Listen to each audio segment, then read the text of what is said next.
Perfect.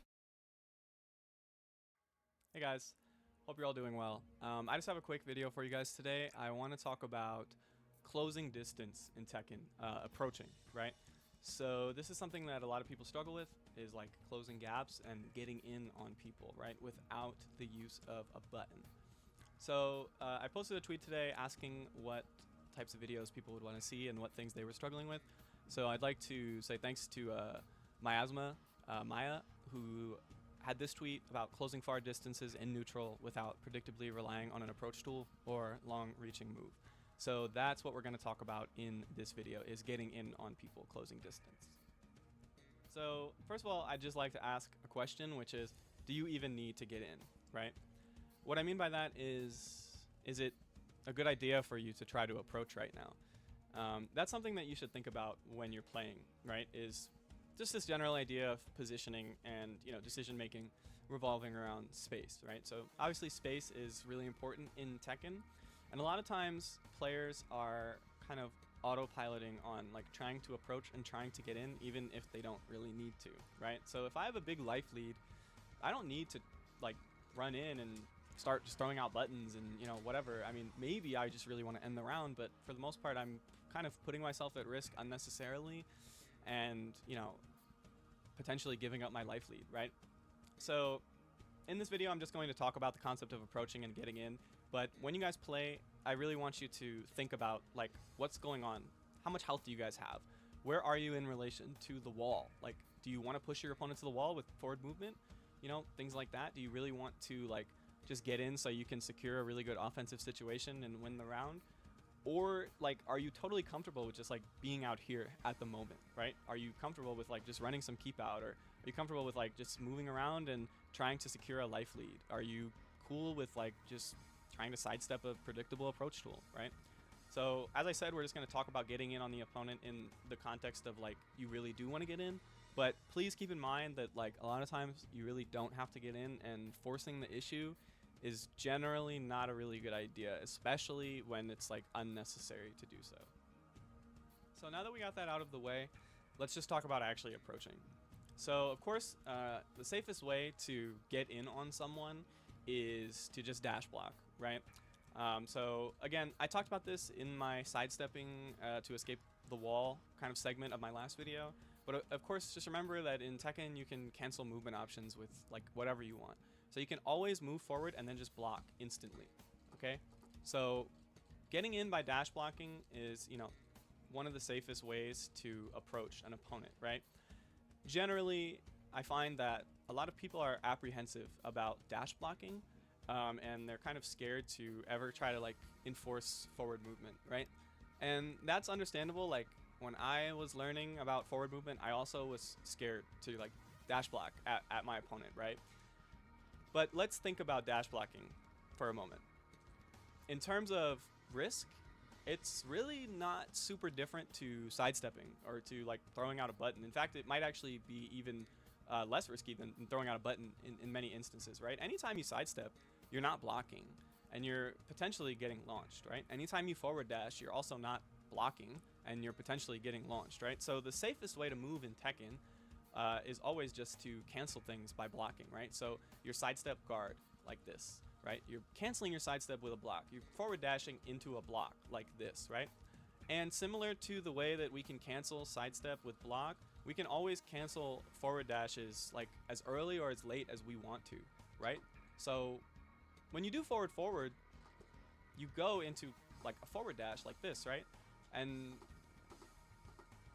we can decide when we want to cut that short, right? So like we can do like forward and just super fast back like that.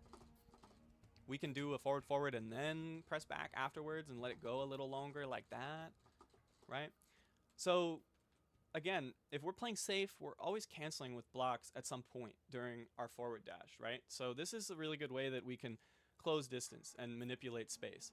And remember, like, of course, this is a little scary to try to implement, but is it really scarier than stepping? Or is it really scarier than just like throwing out a button? Like for the most part, not really. You're still taking risk by doing anything at any point in Tekken. So the reason that I said all this is because I want you guys to just be comfortable with the idea of forward movement, because it's really, really important. And in the future, I want to go more in depth on a video about all about forward movement, but let's just get comfortable with the concept first, right? Dash blocking is super important, right? We need to be able to close space. This is our safest way to do so, especially if we're not using a button. So forward dashing combined with other movement makes our movement really, really, really safe and really unpredictable. And unpredictability is pretty good when you're trying to approach, because you don't want your approach to be obvious and you get caught by a well-timed keep out button, or you just get blown up in any other way, right? So normally when I'm playing Tekken, if I'm trying to close a gap, I like to manipulate space as much as possible and not be super obvious with my forward movement. So what that kind of looks like is, rather than doing something like this to try to close space, which most of the time you don't really want to do, we can get in gradually, right? We can get in slower. Rather than just moving forward like this, we can have some space and we can sidestep and move forward and then move back a little bit and sidestep, move forward, move back a little bit, right? Like, you guys can see the difference. I'm not just like doing this. I'm kind of doing it more like this. And I'm still making a little bit of space here, right? Because this is kind of what we want. Let's talk about the most important thing, which is baiting keep out with our approach. What's the main reason that we don't want to approach with a button, right? Because it's predictable. We can get something like Brian QC back 1 can get ducked. Something like, Brian running 3 can be stepped. Things of that nature, right? Hatchet kick can just be like interrupted. Most of this is coming down to keep out situations, right?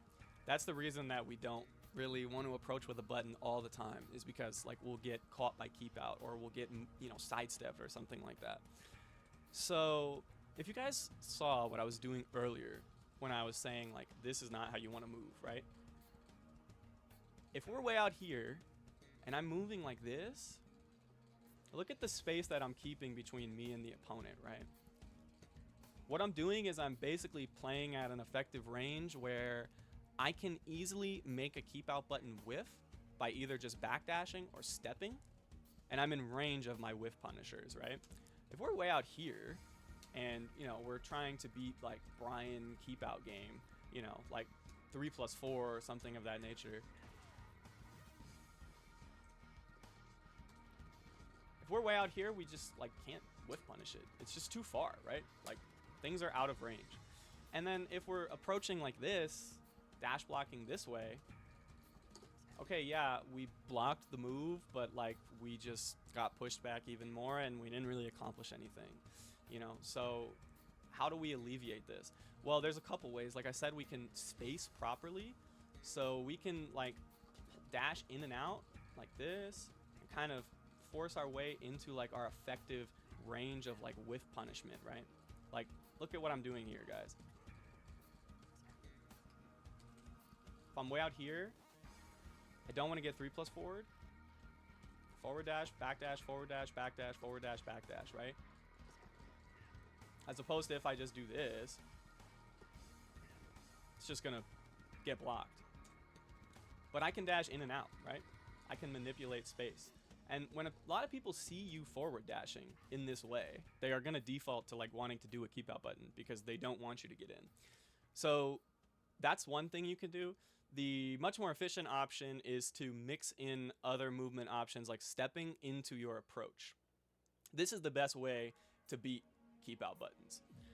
So let's look at this same example with 3+4. We want to beat Brian 3+4, right? So we're dash blocking, right? But what's the weakness of Brian 3+4? Let's think. We can sidestep right? So rather than doing this again, which isn't very efficient and doesn't do a whole lot, let's do like dash block into sidestep right. Something like that, right? I'm dashing in. And let's have him not do the jab to make it make a bit more sense, like this. So way out here. I want to get in. I don't want to get counter hit by Brian 3+4, right? So what's my option, right? I can make it whiff, or I can dash in and sidestep. Like that. You know, things like that are really good. Just forward dash, sidestep. Forward dash, sidestep. Forward dash, sidestep. So really, no matter like what range I'm at, this is an option. Forward dash, sidestep. Forward dash, sidestep. So this example I'm mostly showing you guys because I want you to understand that like dash blocking does not just mean doing this. Dash blocking is just like any forward movement that you're doing in all of your other movement. So if you already kind of have like fluid movement in Tekken, then you are pretty familiar with the concept of just like canceling movement, right?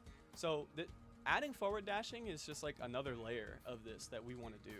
We don't want to do this all the time, right? We just want to have in our back dashing and in our sidestepping and all that, we want to just have forward movement in there that we can use to, you know, effectively manipulate space, create whiffs, get sidestep opportunities, right? Get positioning, things like that. So again, I'm just forward dashing and then sidestepping, forward dashing, sidestepping. So you guys can see how easy this is to do. And of course, this requires timing. You know, I have to kind of have an idea of when he's going to do the button. Like right there, I was way too late with my sidestep and I got clapped, whatever. Again, but the idea is that we need to understand the weakness of keep out moves, because if we're struggling to approach, keep out moves are like the issue, right? That's like the bane. That's the issue that we're dealing with. So let's like look at other moves of that nature. Like this is something that I really love to do. So like if we're fighting Steve, what are we worried about like on our approach? Like keep out back one, right? Like we can't really rely on like super slow buttons like this or like back one. Like we're just gonna get counter hit. So we need to make a play. So again, we're dash blocking here, right? We want to beat Steve back one, right? Dash block, dash block, dash block, dash block, duck, punish, right? Dash block, duck, punish. Dash block, duck, punish. Okay, this is just one example, but I'm getting in. I'm from range, right? Like I'm all the way out here and I want to get in on Steve. It's difficult, you know? This requires timing, but this is something that I do all the time against Steve players and against Mishima players as well, because they all get super lazy with their electrics, right? Like electrics, you can do the same thing. The idea is that we want to approach in a way that is neutralizing these keep out buttons that like we're struggling to get in on. So whether it's something like a Steve back one or a Kazuya electric or, you know, Brian 3+4, right? Like all these moves have weaknesses that can be exploited. So we just need to have good timing and like knowledge of these moves to like beat them, right? Like forward dash, duck. I do this all the time against Mishima players because Mishima players get so lazy with like these keep out electrics, right? We don't even have to forward dash here for like this one. We can just like call that out like with that little forward movement, duck it, launch it. With moves like this, a lot of times you don't need to launch, and I don't because it's difficult, right? The recovery is really fast on these types of moves. So a lot of times if I'm like doing this and I'm like forward dashing and ducking electrics, I'll just do like a crouch cancel, like 1-4 punish, you know, something like that. Whatever you want to do, whatever works for you. But the point is that you're neutralizing this move. You're not getting hit. You're making the opponent think about what he wants to do because he can't really do this on you for free like he is against everyone else. And you're getting in. You're getting in. You duck the electric, you're in. You've got your punish, your plus, you're in. You are no longer struggling at range to deal with keep out. So that's mostly the idea of how to approach like properly in Tekken. Is it's all tied to just backdashing and forward dashing. It's all tied to forward dashing, dash blocking, right? And using the fact that you can cancel any movement option with any other movement option to tie in counterplay to buttons into your forward movement, if that makes sense, right? So we're doing this, we're forward dashing in with all our other movement, and then we're just kind of like picking a moment of like, when do we want to make the play, right? Like I'm moving all around the screen. Oh, electric. Oh, electric. Punish. I'm in. You know, like I got to get in, duck, punish. My fucking punish was out of range. Punish. I'm in. Okay. Any keep out move that you guys can think of kind of has a weakness like this. I mean, except like Lee back 4, that move is just broken. But other than that, we can always use forward movement to bait out, keep out tools, and then in our forward movement are the options to beat those keep out tools. So if you guys don't have the knowledge of, like, you know, matchups to know necessarily the counterplay to all these moves, then it's just something that you're gonna have to lab and figure out, right? Or ask around us for advice, whatever. But once you have that knowledge, it becomes simple because you just have to try to move forward a little bit and then initiate the counterplay, right? That's basically the idea of approaching in Tekken if you are struggling with keep out. If you're not struggling with keep out, then I mean the answer to approaching is pretty simple because you can just go. But I assume that the reason that this question was asked was because, you know, this person is struggling to approach properly due to like keep out, you know, or whatever. There's another thing that could be happening, which is that you're asking about approaching without a button because your like approach tools are like bad and they're getting stepped or they're whatever it may be, right? If that's the case, then still, I mean, just dash blocking properly, and once you're in, right? You're at range 0, and then you don't have to rely on approach tools anymore because you can just play your range 0 game. So it's a pretty simple concept, but it gets, you know, deep the more that you practice it because it's going to revolve a lot around timing and things like that. So just remember, it all ties back into forward movement. Don't be scared to move forward, guys. I was too, and now I just love moving forward. It's so fun. You get so much done with it. And again, if you guys are trying to move forward and you're struggling with it, you get hit, guys, it's normal. That doesn't mean you should stop trying. It just means that you need to, you know, think about it, adjust your timing. You know, maybe you don't even need to do it at all in that specific match, right? But remember, don't throw it out just because it doesn't work for you guys once. Keep trying. It's a fundamental concept of the game, and eventually, if you keep practicing it, you'll understand it and you'll be confident in it. But it's a scary thing to do. I know. I totally get it. But it is very important to learn. So if you feel comfortable to at least try it, then you'll probably find success with it if you can, you know, continue to implement it over time. That's pretty much everything that I wanted to go over. That kind of covers, you know, how to approach in Tekken, you know, for intermediate players without relying on you know, approaching tools and things like that. And of course, there's also nothing wrong with using approach tools, right? You should still use them. You just don't want to get too predictable with them. So in conjunction with your approach tools, you also want to have good forward movement and spacing and, you know, sidestepping, keep out tools and things like that. Keep everything in your repertoire, right? So that's pretty much everything. Hopefully this video helped you guys. If it did, you know, like, comment, subscribe. Let me know what you guys want to see in the future. Thanks again to Maya for giving me the idea for this video. Maya, I hope it helped you out. Let me know if it did. But yeah, that's it. My Discord is in the description if you guys are interested in Tekken coaching. Also, my Brian beginner course on Metafy if you guys are interested in that. Yeah, thank you for watching, guys. I hope it helped you out. Bye.